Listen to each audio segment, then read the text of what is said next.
Okay, so I was assigned to talk about mastitis in this little video, so I made a concept map with the Simple Mind, and I'll start breaking it down now. So mastitis, what is it? It is an infection or inflammation of the connective tissue in the breast.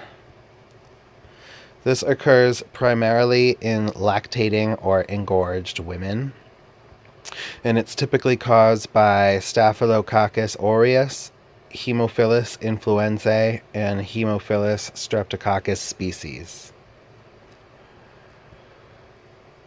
The therapeutic management for this condition starts with effective milk removal, which is fully emptying the breasts, which will help to decrease the discomfort and swelling.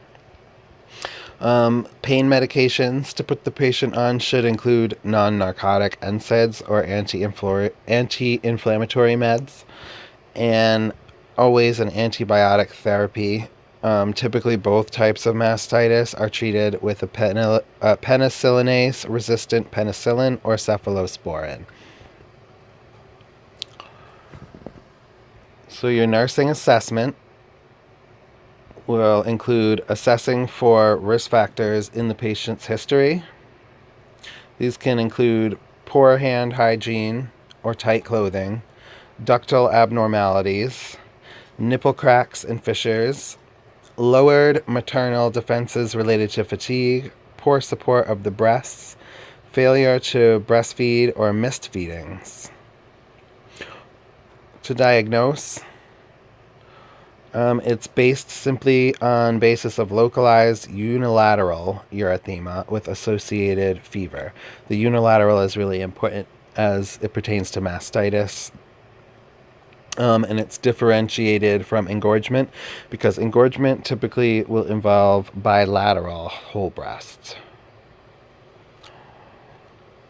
And manifestations of the disorder will be flu-like symptoms such as malaise, nausea, vomiting, fever, fatigue, or chills, increased warmth and swelling of the localized area of one breast, redness and tenderness of the breast tissue, cracked, sore, or abrased nipples, and breasts distended with milk.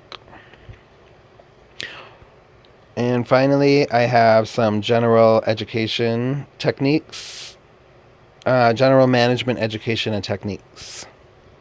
So we're going to want to tell the patient to take the meds as prescribed, as directed. Keep up the milk flow by continuing to breastfeed often. Begin feeding with the most affected breast to empty first. Massage the breast before and after feedings. You're going to want to tell the woman to wear a supported bra for 24 hours a day. Increase her fluid intake to promote adequate hydration. Switch the infant's feeding positions often, and she can apply warm compresses before breastfeeding, and you just want to make sure she has good hygiene to prevent bacterial transfer during breastfeeding. So that's my general overview of mastitis. Trying to get the whole thing in picture here. There you go. So I hope you found it helpful, and that's pretty much it.